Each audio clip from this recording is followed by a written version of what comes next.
Ladies and gentlemen, a very, very warm welcome to this beautiful session, which is, I think, something which we're all waiting for. And as it has been always promoted, one of the highest high octane session we can look forward to.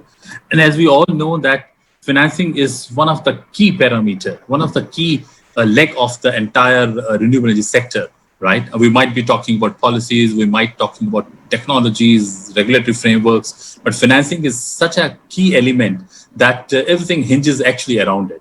And so we look forward to this beautiful session coming up from none other than the World Bank, and we'll be inviting Mr. Praveer Sinha, the Managing Director and CEO of Tata Power, to start the session with an opening session, and we have an excellent collage of a galaxy of speakers around us. We have Shri Manu Srivastava from Government of Madhya Pradesh.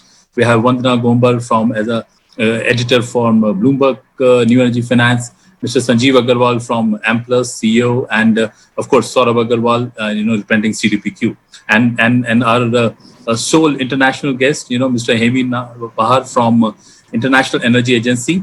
So I think the panel is extremely capable of creating a roadmap, for all of us to see that where the financing is going to happen, and not to forget that it's in the context and the backdrop of India's new vision, which is 450 gigawatt by 2030.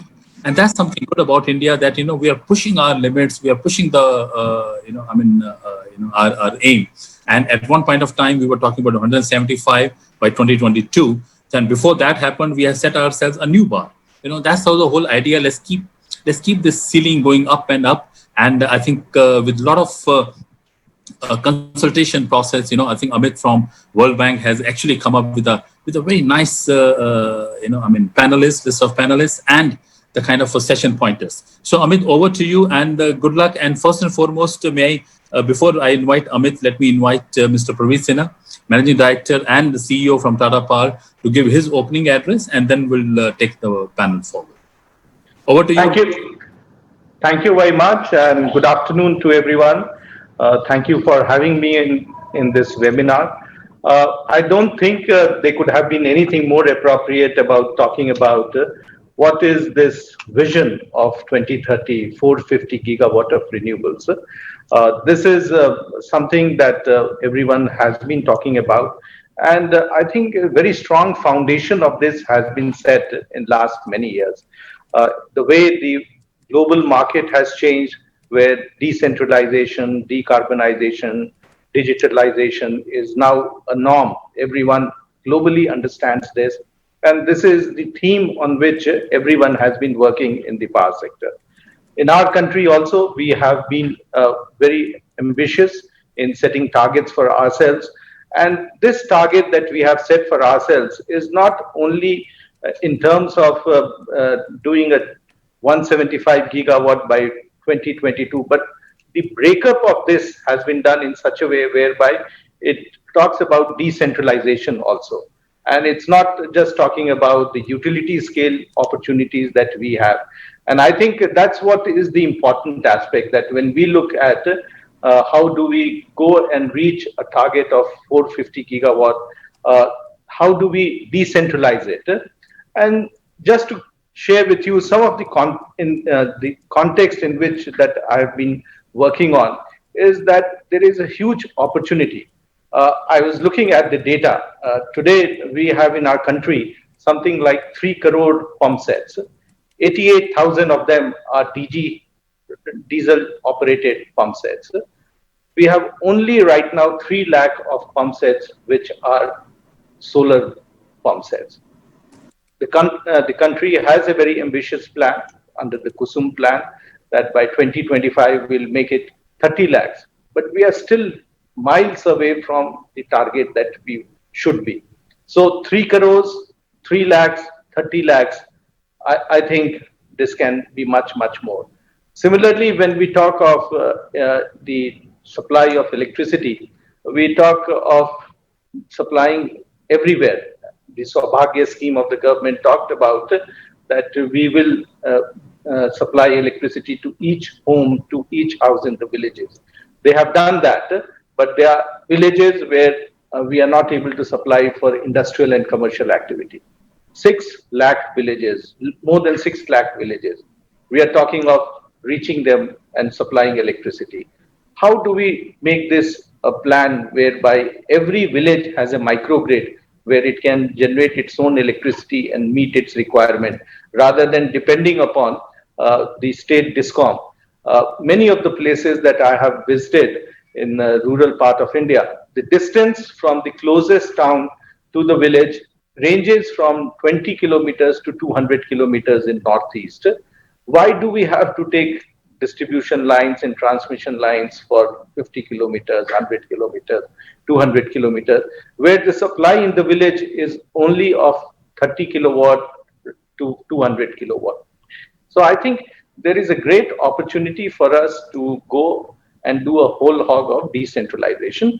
And I think as a part of the deliberations, I'm sure the panelists would like to look at how do they decentralize this and take this into our villages, take it into the rural part. Even in the cities, we talk of having load center generation. We talk about the rooftop solar. Again, there is a huge gap. We just have 3,000 megawatt of rooftop solar in our country. Our plan is that we would become 40 gigawatt by 2022. I don't think we are anywhere close to that. And if 2030 we are talking about 450 gigawatt, I would like to believe that something like 100 gigawatt should be the rooftop solar. Are we there? Are we having the roadmap and the game plan to reach that sort of numbers? The challenge that we find that when we look at 450 gigawatt is not that today we will not be able to finance it. We'll definitely be able to finance good projects. There will be bankers who would be queuing up to finance you. But I think the whole ecosystem of the power sector needs to undergo a huge change and transformation. Today, we are going and tying up power with discoms, which are bankrupt, where they do not have money. The total debt of all the discoms put together is more than 5 lakh crores. The losses of the discom 3 years back when Uday came was nearly 3.9 lakh crores. It's now the outstanding dues to the from the discoms to the generating companies is 1.3 lakh crore. Now, with this sort of scenario, it is very, very difficult for the discoms to go and purchase more of renewable energy because they always say that they have huge capacity tied up, which is the conventional capacity, as also the under the RPO, whatever is the norm that has been set for the state, tied up the renewable power. So how do you go to the discoms and say that you please purchase more quantity of power, and especially the renewable power that we are talking of? So I think the space has to be created. We looked at some data. We saw that there are large number of coal-based plants which are very, very old, 25 years, 30 years. The data showed that nearly 300 plants are there, totaling something like 35 gigawatt, which are more than 25 years up, ranging up to 50 years.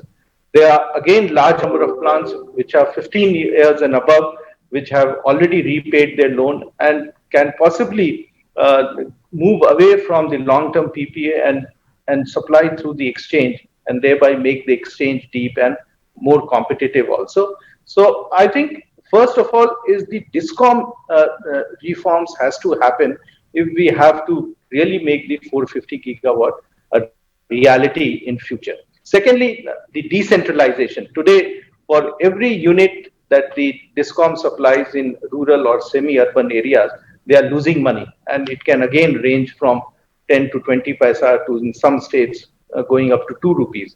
Now, it is not in interest of discom to supply them to these people, to these consumers. Secondly, for every time that they have to supply, they have to carry out the maintenance activities, and that again is adversely impacting. So when we are looking at the solution of distribution reforms, I think one of the area that we should look is how do we also move away some of the load which can be decentralized rather than centralized and the discom trying to cater to that requirement. The other area that, and because of this, the DISCOM being financially bad condition, they do things like they reopen the PPAs, they do curtailment of supplies, and they do not make payment. There have been large number of cases and many of states where they take from 90 days to 360 days for making the payment. And when they make the payment, they do not pay you the LPSC charges and things like that. So I think that is one of the first things that we need to clean up if we want large amount of renewables to come into the grid. The second area that I think is very critical is about the manufacturing capability that the country needs. We have heard that there is a huge initiative and push that is being given for manufacturing. But when we talk of manufacturing, it just cannot be cells and modules, but we need to go back and talk about the ingots and the wafers, and how do we have the whole chain in which the manufacturing takes place and becomes competitive. Considering that today most of the manufacturing takes place in the world, in China, for India, nearly 90% of it is imported from China, and the cost arbitrage that they have, I think that also needs to be taken care. So when we are looking at this aspect of how do we become Atmanirbhar, how do we become competitive in the Indian market, we need to look at it in totality, end-to-end solution, end-to-end manufacturing, and adequate quantity of manufacturing so that the Indian industry can produce these panels, these cells, and also supply to the Indian developers for these projects. One aspect which will also require certain amount of support is on the technology part of it. Many of these technologies which are there are good for 3, 4, 5 years, but are definitely not good for 10 years. And we have seen that in last 10 years, the technology changes which have happened. So when one is incurring that sort of capital expenditure for setting up new plants for producing these cells and modules, what is the technology that you need to use, and what is the government support, whether it is in terms of capital subsidy support or it is in interest subvention, that needs to be taken care of. One more area which is a matter of great concern is about acquiring land and the evacuation arrangement from there. These are again issues which are very, very operational and has a huge bearing on promoting renewable projects, whether it is the wind project or the solar project. And I think if we have to become a 450 gigawatt, if we have to become a huge player in future, we need to address some of these areas comprehensively. It cannot be on a knee-jerk reaction. It cannot be on a piecemeal basis. But investors today, whether they are Indian investors or investors from outside, and we have a whole lot of investors who have come from outside. There's huge amount of FDIs which have come, FFIs who have invested in India. They would definitely like a comfort on this, and also they would like that many of these policies should be there for a long period of time, and consistency of the policies is important. Otherwise, investments without any clear line of sight of returns, or also ensuring that the capital that they have deployed is safe, will be a challenge.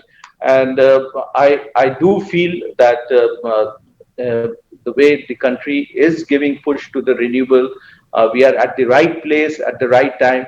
It's just that some of the aberrations which are there relating to the DISCOM reforms, relating to evacuation and land, relating to manufacturing, these have to be sorted out before we take the big faith leap to see that we become a 450 gigawatt renewable by 2030. I personally feel that this is a great opportunity for India to leapfrog. We have been talking about the initiative of One Sun, One World, One Grid. India can become a huge player, not only within the country, but within the neighboring countries. We can support many of our neighboring countries, as also many other parts of the world where they are not fortunate to have 300 days of sunshine. And I think with the way the transmission arrangements can be worked out, it would not be very difficult for us to connect and interconnect continents and different countries going forward. So I am quite excited about it, but there is a huge task that needs to be done. And I'm sure as a part of the deliberation and the experts who have been working in this, policymakers will definitely ensure that in future we not only meet the 450 gigawatt, which is an aspirational number, but do much more and much better than this. So once again, thank you, Rajneesh, and thank you, Amit, for giving me the opportunity. And I look forward to participate during the deliberations and listen to all the experts. Thank you. Thank you very much, Sena, for your kind words. Over to you, Amit, and let's please drive the session onwards. Thank you. Thanks a lot, Mr. Sinha. Let me try to pick up where you left. Actually, both Mr. Sinha and Mr. Khattar mentioned a very important point that we may have the best policy, the best regulatory framework in the whole world. But if the financing is not coming on the ground, then something is missing. Let me give a clear example and be frank. In solar park and in utility scale, we have financing coming from players like CDPQ. We have Saurabh right here. Yes, that means our policies are working. Our regulatory framework is working. Manuji will speak about the Reva Solar Park example. On solar rooftop, something we are missing. Now, Sanjeev will speak about it, but yes, we have a big gap on regulatory issues across the states. Every state has its own regulatory problems. That's why the financing is not coming. That's why Amplus Solar is not able to install gigawatts of solar, what is happening in solar park.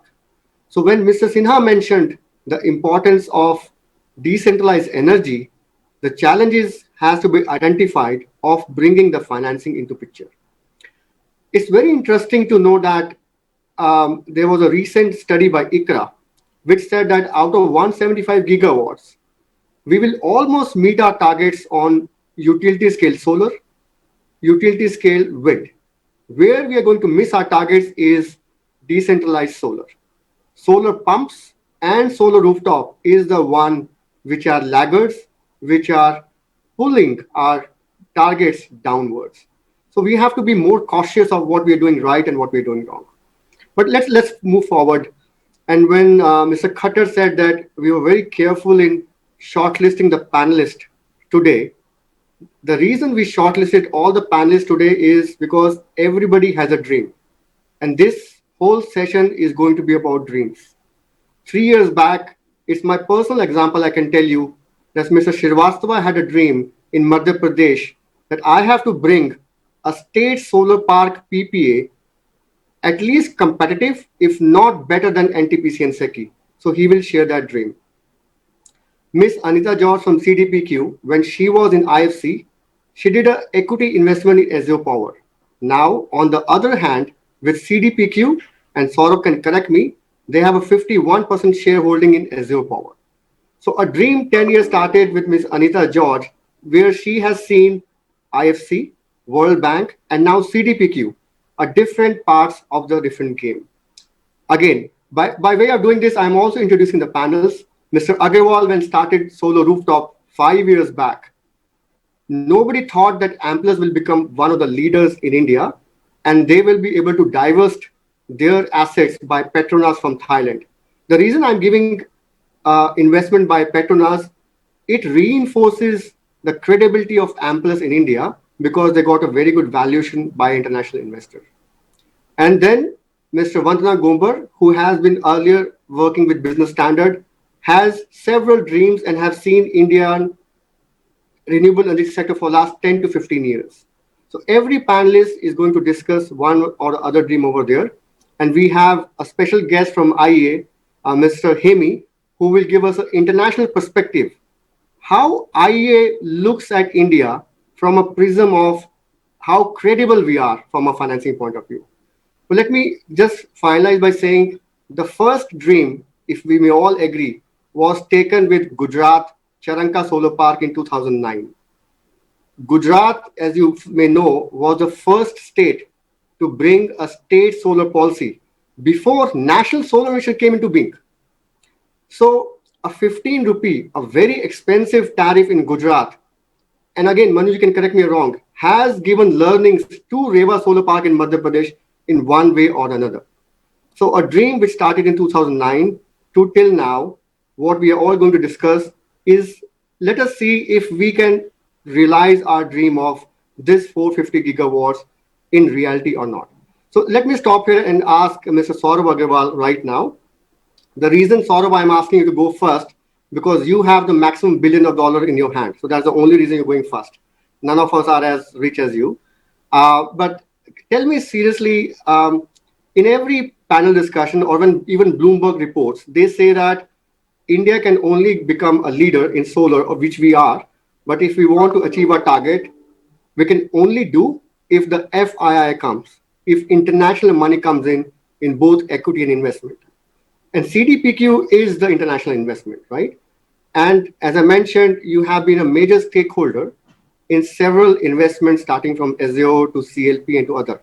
So tell me honestly, what has been your experience in India on financing, and what risks and policy do you see? The reason I'm asking you, because then I can ask Mr. Srivastava to respond to the risk and policies, what you said. Saurabh, over to you. Thank you very much, Amit. And of course, with humility, I say it's not my check. It is a check of number of pensioners who CDPQ manages. So we just manage the monies. But thank you for the opportunity for providing my views. So just quickly, CDPQ commenced its investment activities in late 2016, as you mentioned, when Anita started, the platform or the investment vehicle for CDPQ. And renewables was indeed the first sector we invested into, with a very small 400 crore minority investment in Azure Power. And as we speak, fast forward, we have scaled our energy sector investments to nearly 5,000 crores in equity. And we are perhaps the second largest investor in the energy sector, foreign investor. We are supporting nearly 10,000 megawatts of capacity, of which 8,700 is renewables across the two platforms that we have. So we are very proud to achieve what we have achieved, and we continue to sort of look forward to build our ambitions in investing into the renewable sector. We have followed a strategy of creating long-term and sustainable businesses, which are primarily hinging upon backing our local partners and management team and providing long-term growth capital for their success. Our experience with the sector has largely been good. Things we found attractive, which has led to this growth, is that there is a fundamental long-term sustainable demand for power that exists in this country. There are year-on-year aberrations, but we ignore that because we are investing for 15, 20, 30 years, not for 5 years, 7 years. Regulatory framework is well developed. Policies are reasonably clear. There are issues, of course, and as Mr. Pravir highlighted, there are issues that need sorting, and from time to time we have tremendous interactions with the regulators, with the policymakers, and some of them have been sorted, some of them are yet to be sorted, but they are well developed. Bidding rules have evolved, and perhaps among the most transparent in the world. Right? I think the way we bid today, at least in the long-term format, it is fairly standardized and well understood.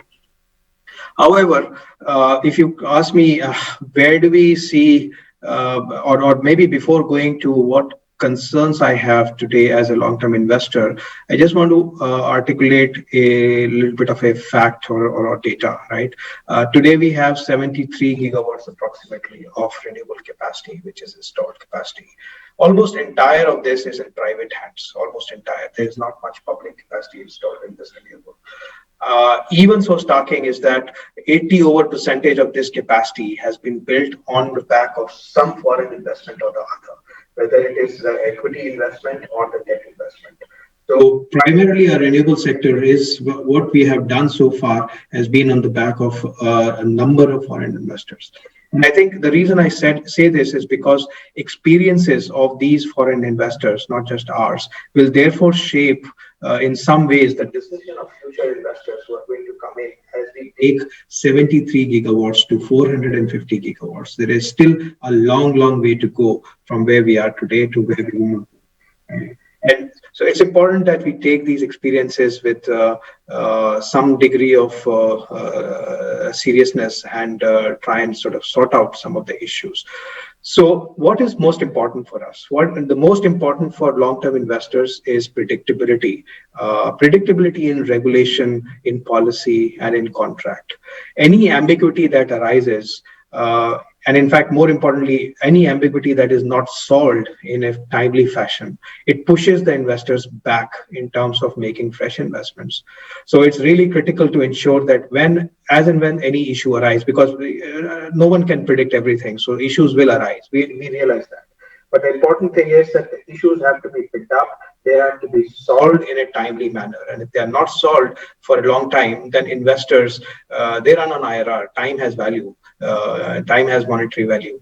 And if too long a time goes and the issues are not solved, then IRRs are done. And then once an investment goes bad, institutional memories are very, very long. And investors do not come back for a long time once they have a bad experience. So we want to avoid that. So I won't go into the details of the pending issues, but there are numerous pending issues like clarity on the Press Note 3 or the PPAs or for the manufacturing link tender or the DISCOM finances, the real issue between state and the center where actual buyer does not seem to be aligned with the purchase of power. So on one hand we have bids, but on the other hand we have difficulty selling that power with the actual buyer of the power. So these things should be thought as a matter of strategy and pre-solved before we actually go and do for the bids. So for instance, if we have prior alignment with the states, that okay, this is a competitive market, we have over 50, 60 bidders in one form or the other. There are so many companies who are bidding together. We have transparent bidding practice. So the discovered tariff at any one point in time is a real tariff. It is a tariff that provides, that has been discovered based on the current market scenario. So we should respect that tariff. And therefore, we bid out only what is needed. And once the tariff comes in, those PPAs are signed, no questions asked. Right. So if we can come to that regime, we will see a much faster development of the sector. Second, in a similar line, I would say or suggest that if we can have a clear multi-year, well laid out business plan that can provide visibility of bids and auctions leading up to 450 gigawatts. So a 5-year rolling business plan, if you will. Because investors work on business plans. We all have our plans to invest in X or Y sectors in 4-5 years time frame. And the more visibility we have, the better planning becomes as to, okay, I'm going to bid in this quarter or the next quarter or the next year or the next year. And then people plan their finances along with that. So if we can have that kind of visibility at a national level, it becomes easy for investors to plan their own business plans. And therefore, finding for relevant capital will be easier. And finally, it is a food for thought. I know we are talking a lot about renewable, which is primarily solar and wind, but I also see, and Dr. Sinha mentioned about leapfrogging, and I think India has leapfrogged in many, many instances. One aspect that we have not yet talked about is the development of hydrogen and fuel cells. And I think integration of some amount of hydrogen and fuel cells with our renewable power to provide certainty and 24/7 renewable power will be critical for our clean energy dream. And I think some efforts on policy side around that will be very helpful as we develop the sector. So thank you. I'll stop here and over back to you, Amit. Thank you, Saurabh. Saurabh, if I learned one thing from what you said is investors are looking for assured returns. If CDPQ is investing $1 in the market, let's say you're looking for 10% or 15% return, you want that returns. And if there's a problem, that problem needs to be sorted out in the next few months or right. That's why I will slightly correct you in the sense it's not assured return. We recognize that this is when we are setting up platforms, there are equity risks that investors have to take. The assurance is only in form of the concessional framework. If there are changes to the regulation, to the policy, on the basis of which the returns have been calculated, those changes should be addressed quickly so that we are back to the business plan. That's all. Right. You're right. I think you use the word predictable, not assured returns. But it's a fact. Now, let me switch to Mr. Srivastava. It's a fact Manuji, that investor, CDPQ may not be the right example, but institutional investor is looking for a predictable or a assured return, right? They have several means to invest. You saw that in the pandemic times, US dollar became weak, so gold became the predictable investment. And I can tell you, and again, Saurabh can correct me, if we don't give this predictability to Saurabh in renewable energy, I think he will go to port and highways because he's an infrastructure guy, right? He will look for other ways and means where he can get this predictable investment. Now, and again, Manuji, you saw last week, the whole Indian press was about Discoms not signing PPAs or PSAs with SECI for several gigawatts of projects. Now, I was little struck. We knew this Discom problem 10 years back. We know that they owe 10,000 crores to RE players, 90,000 crore in other losses or something. But we knew this problem from day one. But since investors were investing and we were getting PPA prices of 2.9, 2.5, we were happy, we were ignoring this problem. Again, Saurabh mentioned 2 or 3 risks. One is the Discom financial situation. Then we have states like Punjab and AP who wants to renegotiate the PPAs. It is almost like Government of India issues 100 rupee and then tomorrow they say, no, this is not 100, this is 50. So it showcases how much commitment or how much value we give to our contracts. And the third issue what we are facing right now is Discom does not want to touch even 2.9. They just want to be 2.5. So with your experience in Madhya Pradesh, both for solar park and solar rooftop, what can we do to give this predictable returns to solar? Manuji, you're on mute.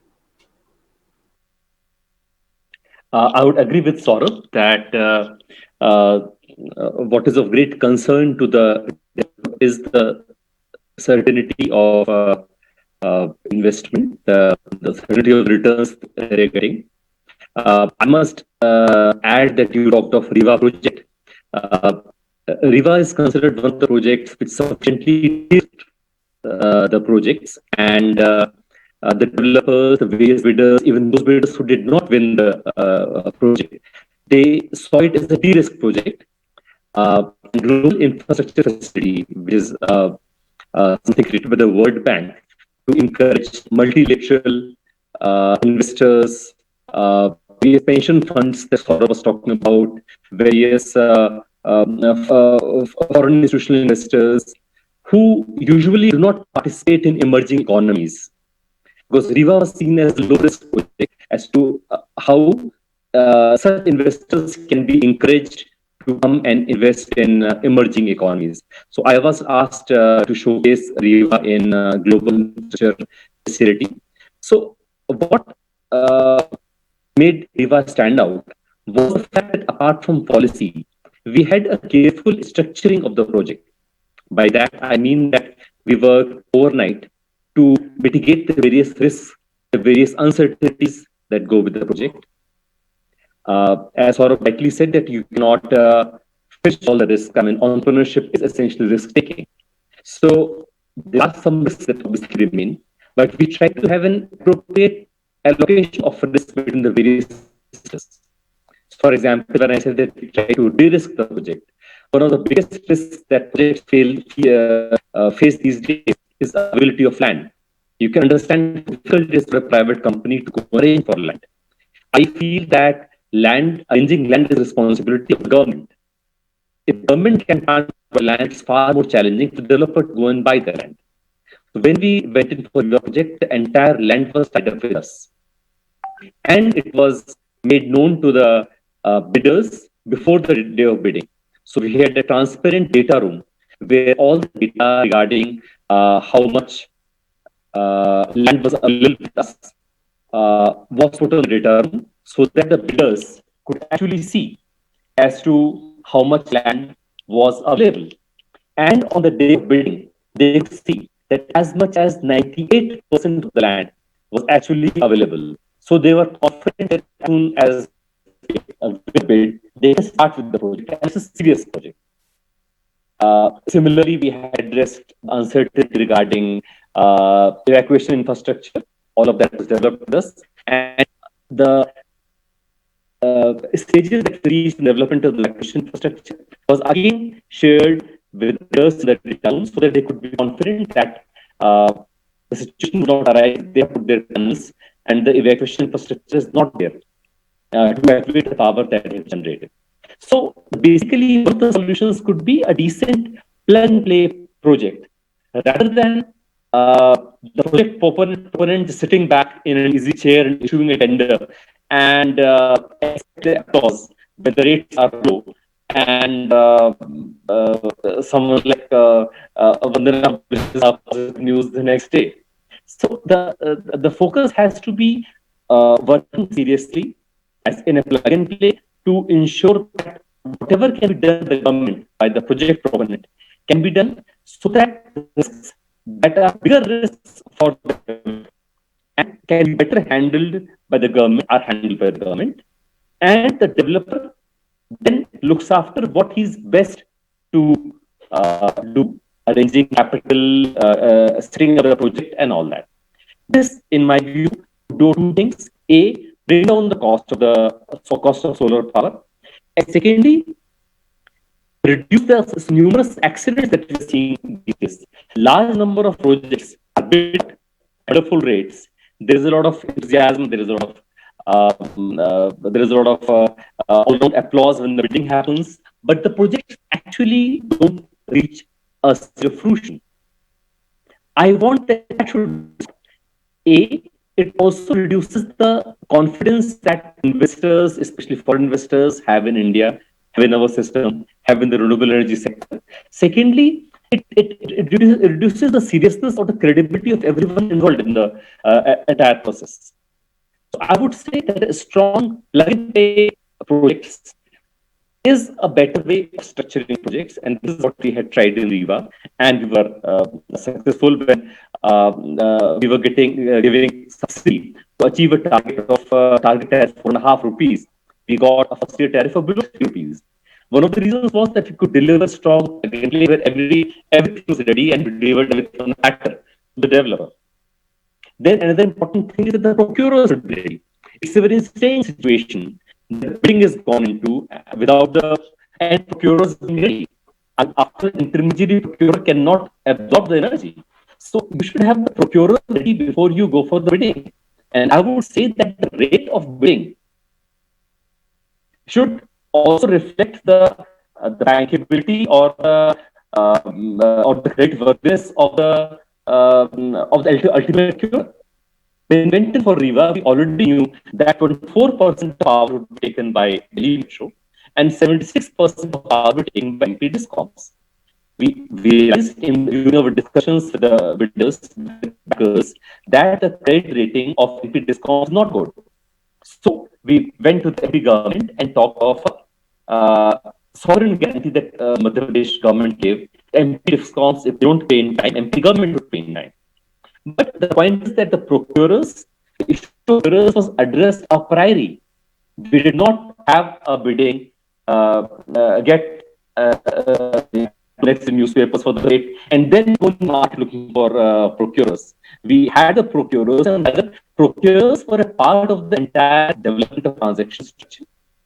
They were a part of developing of documents, and they were part of the entire bidding process. So I feel that these are things that require to be done. We need to develop a land, plug and play, have procurers, have contracts which address the various risks as perceived by the developers, as also the bankers. As a part of Riva, Riva was a state-run project. Despite that, so many of international investors participate in our tender. There's SoftBank, NG, NL, Sembcorp, Canadian Solar, Solar Energy, the Mauritius firm, which actually won the project. We already participate. So we actually talked to the bidders beforehand. And some of the bidders, we also talked to the bankers as to what is their perception and why are they apprehensive about taking part in a state-run project. And we tried to address the uncertainties that exist in their mind. We tried to develop our documents so that those risks were taken care of. So I believe the title of today's panel discuss financing, challenge of financing. In my view, if the transaction structure is strong enough, if the project is strong enough, if the risks in the project are mitigated, if there is an appropriate allocation of risk coming to various stakeholders, then financing will not be a challenge. There's sufficient money lying around in the world today. There is a lack of good projects, and bankers and money is chasing good projects. So if we develop good projects, we have a strong policy, and on top of that, have strong, confident projects, then financing would not be a challenge, and we would get money which would at low rates of interest. And as for equity investors are concerned, with low ROI, we should help the customers in ultimately getting a low cost of solar power.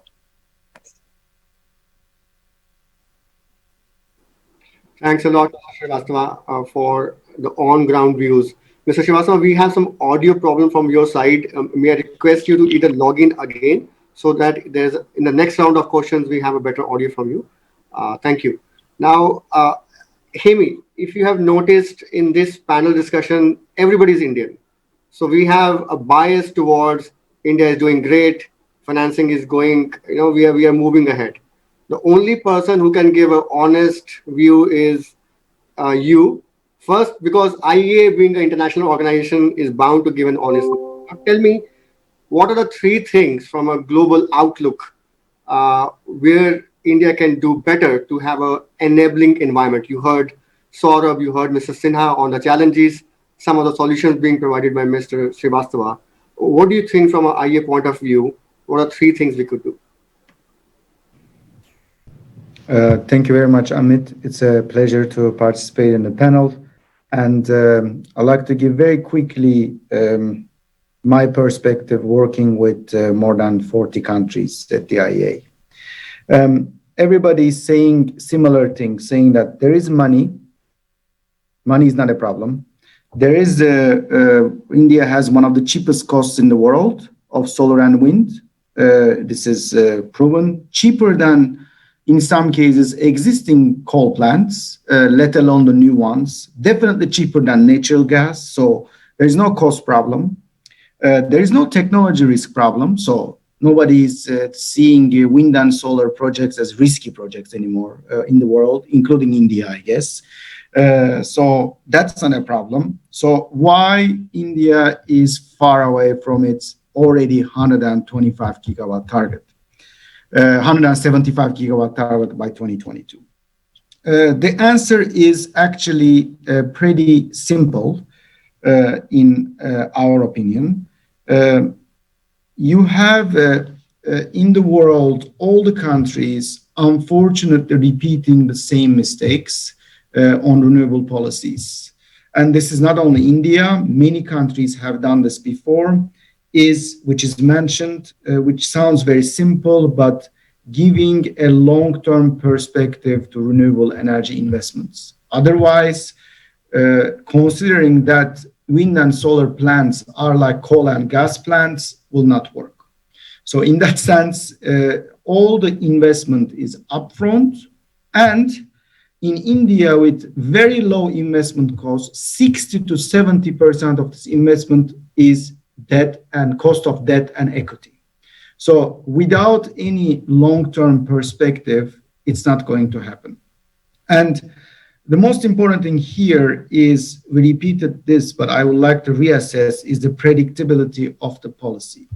Countries have done similar mistakes doing retroactive changes. And when and where it happened, investment stopped.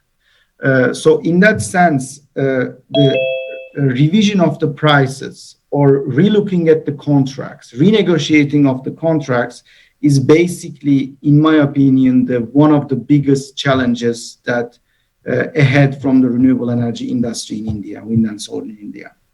And this is obviously brings me to the second point about the DISCOMs, because it's mentioned multiple times. And you said, Amit, very well, or another speaker, I don't remember, that we knew DISCOM's financial situation. We knew that it was around. And yet, most of the policies that are India introduced again relied on discoms and discoms way of paying the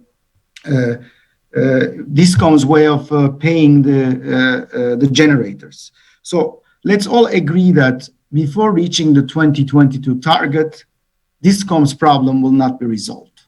Even the situation to 2030, it's a question mark unless one of the biggest stimulus packages in India directed directly to save discoms.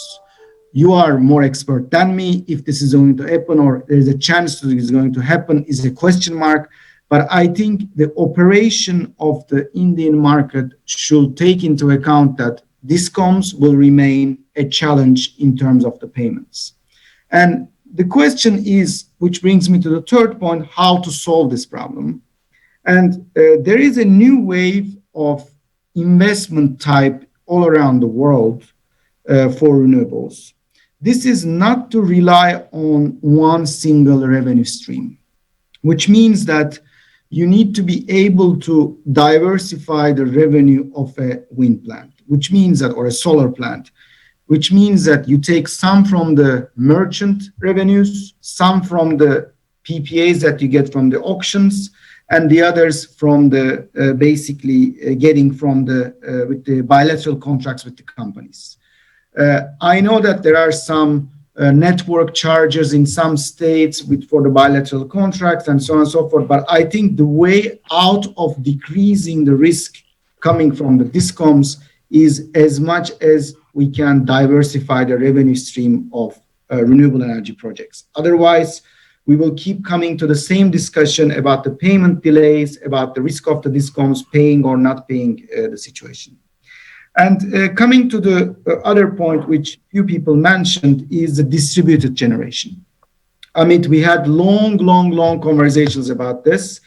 Distributed generation policies are very challenging ones and very political ones because they are touching the end consumer. The end consumer does not care about a coal plant running somewhere in the middle of India or how to build a solar PV plant. But when we talk about direct connection with the consumer, we are entering into a different territory.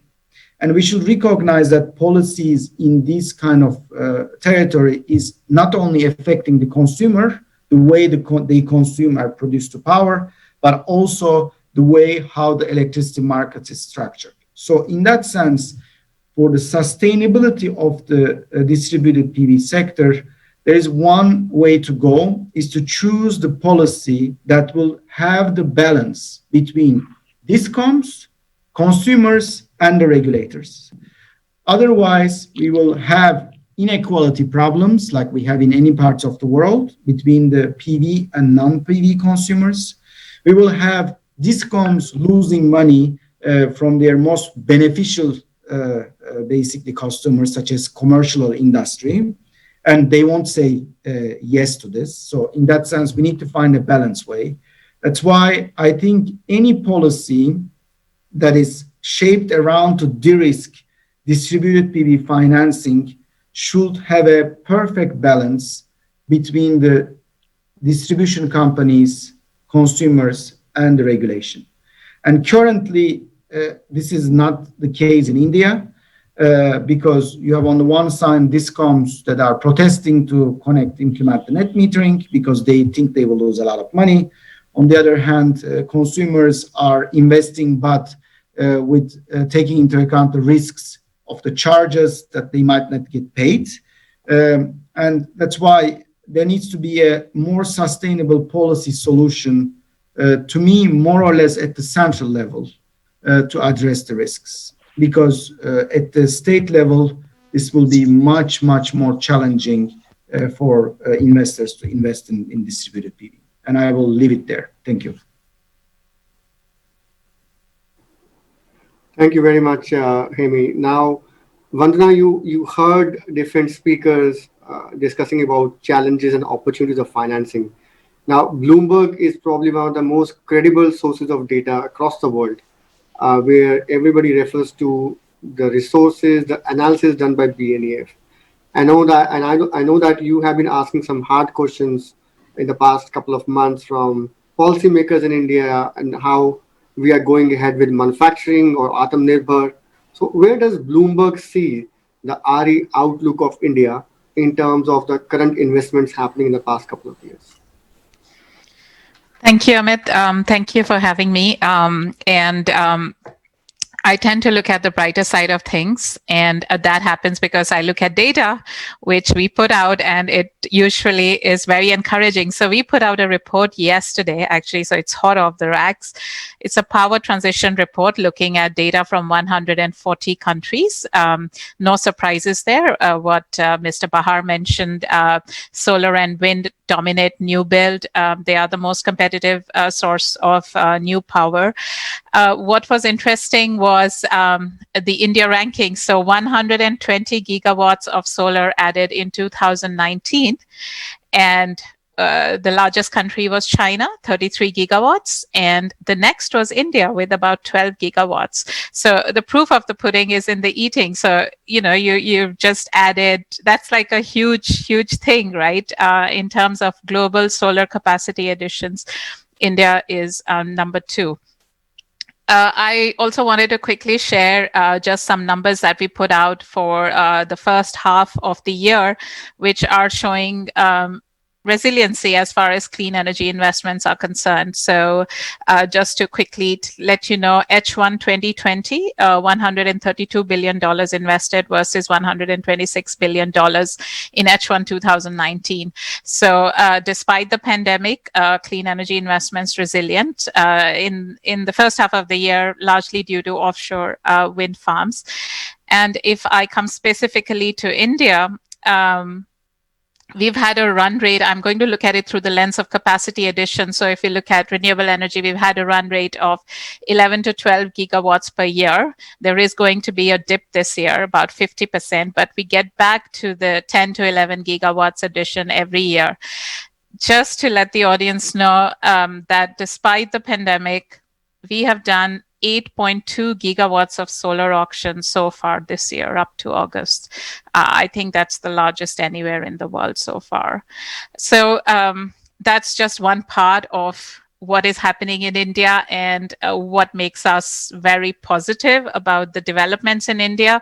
We know about the problems. Everyone has spoken about them. There is one other thing that I want to highlight, and that's about corporate green power. Mr. Bahar kind of touched upon it lightly. So BNEF, we track the power purchase agreements that are signed by corporates. Last year, it was 20 gigawatts. The US is the largest market, and it's like the Facebooks, the Amazons, the Googles of the world. And this year, we're already at 11.5 gigawatts, and the largest deal has happened in Asia. It's in Taiwan. It was signed recently by Taiwan's semiconductor manufacturing company, signed with Ørsted, to buy all the power from an offshore wind farm. The thing is that the same trend of corporates buying green power can be seen in India. There are the RE100 companies that have signed to get all their power from renewables, but there are a bunch of others who have not signed on to the RE100 target, but are still expanding their clean energy usage. There's a whole bunch of big companies, small companies, large groups. There was this announcement from Reliance Industries very recently talking about wanting to be the largest new energy company and wanting to be net zero. Microsoft wants to be net carbon negative. IKEA wants to be net carbon positive. So when you look at what is happening with Indian Railways, a 20 gigawatts target with 2.5 gigawatts of tenders out, I just think that when you look at the leakage of revenue that these direct corporate deals entail, it just means that the cross-subsidy reform and other power sector reform that is in the pipeline is kind of already being forced by the market. I don't know how the cross-subsidy structure can survive these clean power deals. It's the highest paying customers essentially going out of the DISCOM Discom revenue basket. From a clean energy perspective, it's all very positive. And I think also from a power reform perspective, it's all very positive. And the government is already talking about reform of tariffs and limiting cross subsidy. So it's all kind of working towards a direction which becomes positive. We may actually be able to resolve this problem of discoms. We might actually be kind of reaching that stage where there is a push from the market and there is a governance push, and we kind of get somewhere. That's my piece for now. Okay, at least one panelist said that we are going to solve this discom problem. That has been the holy grail for us. When I was a kid in school, we used to hear about subsidy reforms and tariff reforms. It has been 30 years, but yes, I share your bullishness, Avanna, hoping the new amendment, the Electricity Amendment Act, actually does it. So we are all hoping for that. Okay, Mr. Agrawal, the reason we have kept you in the last, our first, both Agrawals, we have kept in the first and the last because you have the largest purse of money, both of you. Now, Sanjeev, you had an interesting story where you started Amplus, not in the utility scale, but in decentralized, both captive and also looking at solar rooftop, going against the wind, and created a really good portfolio, which got vindicated and also substantiated by the Amplus credibility, where Petronas invested in you guys. Now, I'm not interested more in the rooftop, but I want to interest when Petronas invested in you as an international investor, how they evaluated Amplus and how did their outlook was on the Indian RE sector. If they come back and given a chance right now to take back the decision because of pandemic times, will they go back and de-invest in Amplus? Sanjeev, over to you. Thank you. Happy to be part of this panel and very, very interesting views, at least. And even you are not interested in rooftop, which is very surprising, right? So nobody seems to be interested in rooftop. We sit in MNRE meetings and rooftop is the last topic, if at all there is time left. Right? So that's the type of the situation we are on the rooftop. But it seems that all the international investors consider corporate power purchase as one of the big things, right? And in India, we don't seem to be getting there. We don't say, despite of whatever we try to do in a little way, it seems that the rest of the world is moving towards the market orientation because of the renewables, because people think that now renewables has come, this is becoming a decentralization or the democratization of the energy. Now people have the right to choose their energy finally, in a sense, and everybody wants green energy. Now, how do you create a situation where you want green energy and you know that I can produce it myself, but on the other hand, you have a legacy system. So it's a legacy system of the distribution companies who are incumbent utilities. Nothing wrong with that, because we have to go through that transition at some stage, and in every industry there is a role which is played by the incumbent utilities. Like we have seen in telecom, there were MTNLs and BSNLs, and the private parties eventually came in. So there were the state-owned companies which were holding the fixed lines, but finally, because of the technology push, they gave up. And that's the point Vandana mentioned, that it's like the market is pushing it so much that the policy has to give in. At this moment, the policy is pushing so much in India, the markets are figuring out what to do. So I think it's a very interesting situation as far as we see this situation today. And when I look from the perspective of someone like Petronas, why and what they will do, I think Petronas is a little different investor, because at the end of the day, it's a oil and gas investor, and they also see a little bit of writing on the wall that there is a declining trend in the oil and gas sector because of the, again, shift one from the fossil fuel to the renewable. So that impacts the core sector, because you're digging out oil and people will move on to electric mobility. So what are you going to do with all that oil?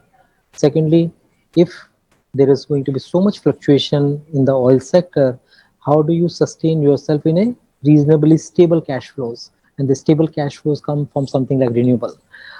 Presumably, because you can have a 25-year PPA. Of course, there are challenges which many of our friends in the utility sector are talking about.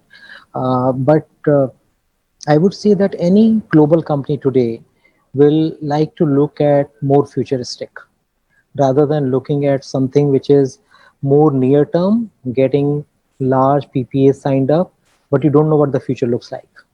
I think that is the situation we are in. So if I look at a lot of the investment that's happening in the utility segment, in my opinion, my personal opinion, and obviously I must be missing out something, because if there is so much of investment is flowing and there is something which I'm missing, I think it's a little bit of a short-term phenomena. Because what people are seeing is that there's an immediate chance to deploy capital, and the capital is a plenty across the world. So how do you want to lock in your capital at 10-12% for next 25 years? That is basically the situation or the opportunity that India is throwing today. So that is why you see so much of inflow of money in this segment. Now, whether that is going to be a stable home for that capital, that's the question. And whether that is like really a, I would say, a good use of the capital, that again remains a question. Because ultimately we come back to the situation about why do we come back to these situations of a Uday or a liquidity infusion, or coming out with some 2001 Montek Singh Ahluwalia reforms committee report. So we have gone through all that stuff, and we come back to this thing because every time we are just putting the cart before the horse. We are trying to create the generation capacity. We are creating manufacturing of a product where the consumers don't have the money to pay. That's the bottom line. So now, no industry can survive that. So probably the opportunity that we are looking today is there an opportunity given the type of the mandate our central government has got, because these type of reforms in electricity sector, which is such a highly socio-political sector, despite of whatever government it is there a possibility to reform the electricity sector completely, right? So how, what that means is that can we get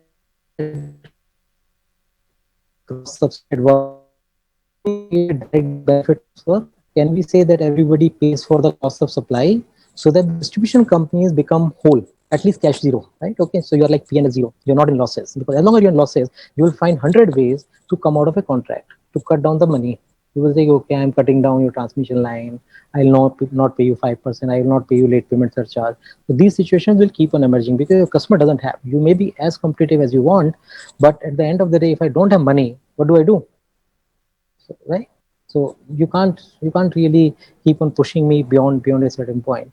So is there an opportunity to transform this sector completely? But obviously the technology that we are using to transform this sector, the renewable energy, is also not a foolproof technology. It's like only, I would say, we have to come back to find out how do we create a continuous supply of electricity, which means, are we talking of storage, which may be again some time away? Are we talking of hydrogen fuel cell, that again little bit away? Are we looking at gas as the transition fuel? Right? Are we in a situation where we can create a good ecosystem of the market system, that people can come and say that this is my renewable energy, this is my gas capacity, and I'm providing the peak power, off peak power, all types of powers, because that is ultimately going to be a balanced system where you have the incumbent utility, the legacy systems, and the new systems, where everybody has a chance to participate, but everybody has to pay for the market. Now the corporates in India, we deal with like more than 250 corporates. Everybody wants power at like 2 rupee 50 paise. And the simple reason, despite they are signing RE100, is to save money. It's very simple. I will be fairly blunt on that. So anybody who says that I'm signing it only for that, they will do it only for the namesake purposes. I bought 1 megawatt. That's on the annual report. That's all, right? But they won't buy 100 megawatt unless they are saving money. So they need to be willing to pay for the using the system. So it won't cost 2 rupees 50 paise, it will cost 5 rupees. So that is where the balance will come between the consumer requirements, the distribution companies, and the regulators. The point Amy touched upon, that what is the stress which is developing across the world when people are moving out of the grid by installing rooftop. Yeah, of course you can move away from the grid by having a rooftop, but you can't do it at the cost of your neighbor. It's as simple as that. So I think it's going to be a very evolving sector. I don't think we have the answers. I don't think we have the real blueprint how this is all going to transform. The blueprint seems to be 450 gigawatt, but I don't think that's going to happen. Okay. So after bullish Vandana, we have some honest Sanjeev's comment that 450 gigawatts will not be achieved. I may be wrong politically to say it, but I think it's a Yes. If I have noticed, Sanjeev, after you got the investment from Petronas, now you're more blunt, now you're more vocal. It's okay. We all understand that. Hemi, I know you have a question to ask now, but we are going to open this. I am tired of monitoring and monitoring this high intensity session. We have 25 more minutes, and we'll be also asking audience to ask question. But may I ask the next 10 to 15 or 20 minutes to be a free-flowing discussion, where if you want to unmute and say, if you want to contradict or say something or agree with some person, please, but let it be a free-flowing discussion without a moderator. I will start just with Mr. Sinha, because if he would like to ask the panelists a question, but again, this is not going to be a streamlined discussion. We had a streamlined 1 hour discussion, but let's now have a little bit more chaotic discussion where if we want to contradict and does not want to agree with Sanjeev, no, I know we are going to achieve 450 gigawatt. So let's say that. Mr. Sinha, over to you. Thank you, Amit. My question again to Mr. Manu Srivastava and all the other panelists is that why are we so much stuck with only utility scale? Everyone wants to do the easy part of it, whereby you enter into a PPA for 25 years and that's it. It's a take or pay obligation, and once you have bid and you have set up the plant, you are there for 25 years. Why are we not looking at the other options, and why the governments are also hesitant to do the big? And I mentioned to you that in farming sector, we have 3 crore pump sets. Why is not Madhya Pradesh or other governments coming with a big agenda of taking care and saying that in 5 years or in 10 years, 100% of my irrigation pump sets will be solar or will be renewable pump sets? Why are we hesitating to say that all our villages will have microgrids and there's no need to transport power 50 or 100 or 200 kilometers? And that way you will not only help the discoms who are currently bleeding, but also ensure that the empowerment of the consumer will happen at the local level. So what is it that needs to be done to take care of this aspect? Am I audible, Amit? Yes, please. Yes. Okay. See, I would agree with you that the focus has been on mega projects. One of the reasons perhaps is being this fascination, even if you look at the title of today's discussion, about a certain target. So if the goal is a certain target, then you want to have big steps reaching onto the target. But I would agree that, for example, a rooftop is something that we all need to give a lot of importance to. We developed a RESCO project in Madhya Pradesh, and we realized that the effort and the diligence needed to develop a mega ground-mounted project, you need the same diligence and actually more preparation in coming up with a rooftop project, because we, for example, had various tenders for various categories of buildings. So if there is one tender for medical colleges, so it was for all medical colleges in the state. So we had a data room where for each medical college, there was a separate folder where there was a Google map, some sort of pre-engineering design with as much detail as to say that we need that many panels, that many inverters, even how much cable do we need. So we had a similar tender, say, for all colleges, all 300 odd colleges in the state. Let's say all 200, one tender, separate tender for 200 police buildings in the state, and so on and so forth. So I realized that the diligence needed for a rooftop project actually is far more, because when we say a medical college, very often a medical college is not just one building. A medical college at, let's say, Sagar could actually be 6 buildings next to each other.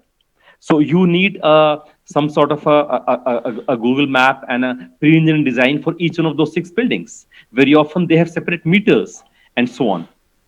So, so rooftop requires a lot of effort, and I think we need to be making that effort to make it successful. As we had mentioned in the beginning, Mr. Praveer Sinha also mentioned that our achievement with respect to the target for rooftop has been, frankly, abysmal. Initially, all of us in the country went for the EPC mode. Then we realized that no one is willing to put in the money. So now we have largely gone in for the OPEX mode. But there we need to put in more effort. As regards the other session that Mr. Praveer Sinha had of solar pumps, actually it makes so much more sense because I have looked after DISCOMs for long in the state. So I can say that the worse is the ST-L2 ratio, the more do the DISCOMs bleed. So, for example, in Madhya Pradesh, we have already taken decision that there would be no further energization of an agricultural pump. So we would not have any line extensions for any more for any agricultural pumps. They need to be electrified. They would have solar pumps instead. Similarly, the adjacent state of Chhattisgarh already took this decision a few years back, where they said that they would have no further line extension to electrify electrify normal pumps. They would just have solar pumps instead. So it is actually in the interest of DISCOMs to be taking these decisions. Because as you rightly said, to be supplying electricity to a distant village or to a farm at a huge distance is not a profitable exercise for the DISCOMs. Of course, there is always this empire building that all of us love. Everyone wants to increase the size of the empire, even though it's loss making. Can I add something here? We just looked at solarizing farms, and we tried to look at Kusum, and there is one component of Kusum which talks about really small power projects at the edge of farms. And I had a conversation with EESL, and what they have tried to do in Maharashtra is kind of offer a bulk package where they set up solar for powering the area around the farm, offer lighting, offer to install a battery, and all at a levelized cost of less than 4 rupees. They've just kind of finalized a proposal.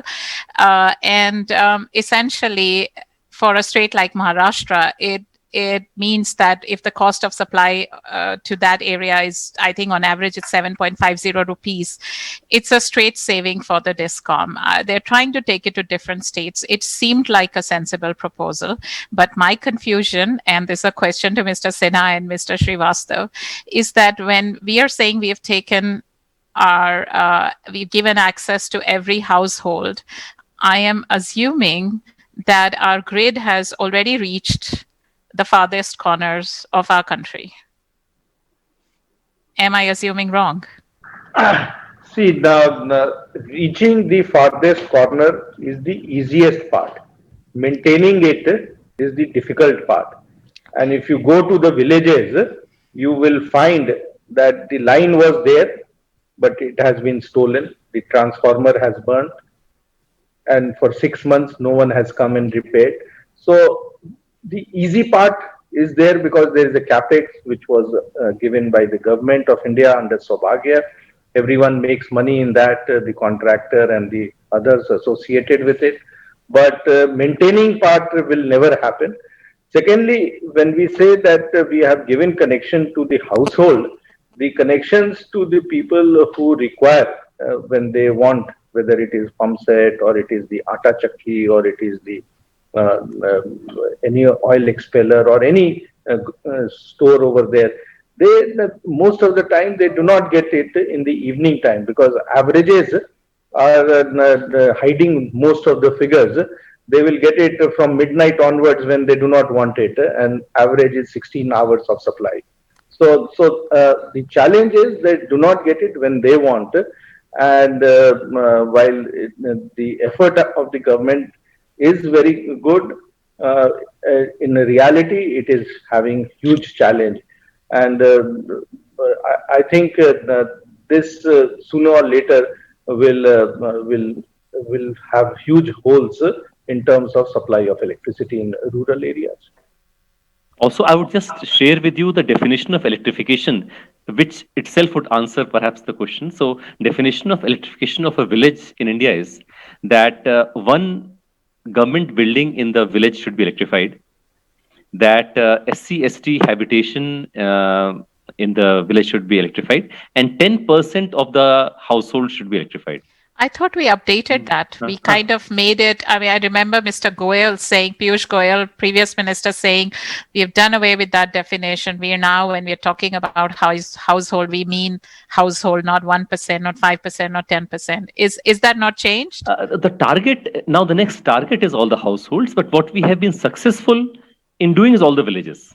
But the next target is all households. So as Mr. Prabhupatan rightly said, see, the problem is that especially in tribal areas, there are hamlets called by various names in various states. So there is a distance sometimes of 2 or 3 kilometers and just 5 or 6 houses there, 10 houses, 15 houses there. So it is not even economically viable or productive, or it doesn't make sense, both in terms of capital investment. I take the point, Mr. Prabhupatan, but that aside, it doesn't make economic sense. Apart from this thing of empire building and everyone wanting to do a capital work, that aside, it doesn't make economic sense to set it up, because the power being dispatched is so little, and it's veritably impossible to actually maintain it. The same is true for agricultural pumps. So as Mr. Sinha said, the same thing is true for agricultural pump. The power is usually available when you don't need it. But the time that, say for example, when the Kharif or the Rabi season, when the irrigation has to happen, there is a lot of load on the system. And the system is so fragile that it is not able to keep up with the time when all the pumps start running at the same time. And so the system fails. So one of the reasons that the farmers are interested in solar pump is not that they are in love with the environment, or they have a lot of feeling about the ice in Antarctica melting. For them, the issue is that they can't rely on the power that they're getting. So they would rather have a solar pump that they don't have to depend upon the DISCOM for. So there is another model out there that is just being discussed, which is the Andhra model, which says I'm going to set up 10,000 megawatts, probably get large investors like Mr. Agarwal in, and it is going to be for supply to farmers only, cheap power supply to farmers. It seems interesting in concept, but I guess it would run into the same challenges that you're talking about in terms of access and maintenance at these remote locations. Sorry, I am just intervening here. Maybe you see that there's a term called argumentative Indian. We argue a lot, so hence No, it's okay. I like to actually for 1 second challenge that argumentation, because we are discussing whether the policy or regulatory environment will enable whether we will have rooftop PV or not. Amit, in the beginning, you talked about the dreams of the people, but you did not mention my dream. So, and this dream is not really far away. Last year, we did a very deep dive analysis on distributed solar PV.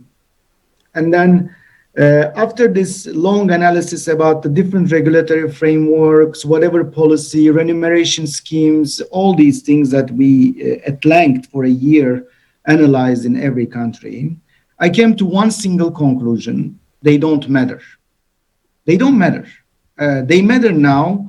We are discussing these things right now. But in the end, imagine a world in the coming 3-4 years that installing a solar PV panel on a rooftop, either on a commercial, industrial, or residential, will be so economically attractive that 1 cent solar.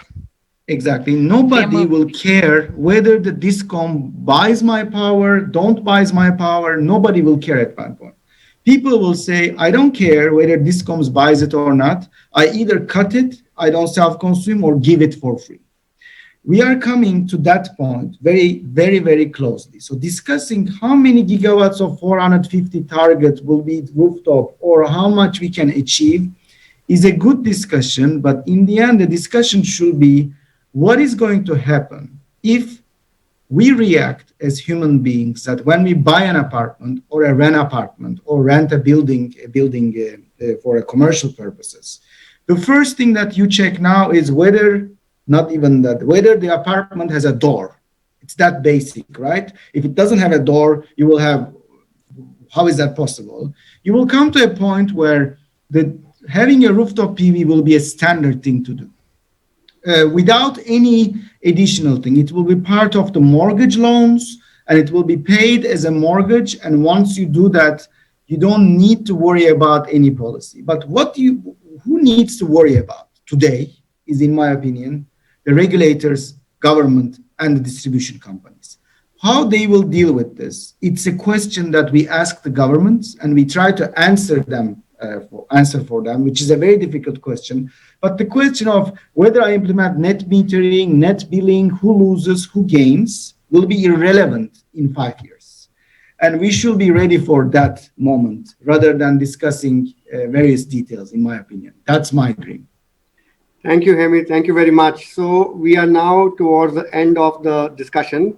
We have several questions. I'm taking one question for Mr. Sanjeev Aggarwal because he has been very blunt. So let's see how honest we can get an answer from him. So Sanjeev, the question is as follows. Now, I also will be very blunt with you. Now, Amplus funds all the AAA rated companies, Infosys, Walmart, where they have a good balance sheet, you will go and fund them, on a PPA model, on a RESCO model.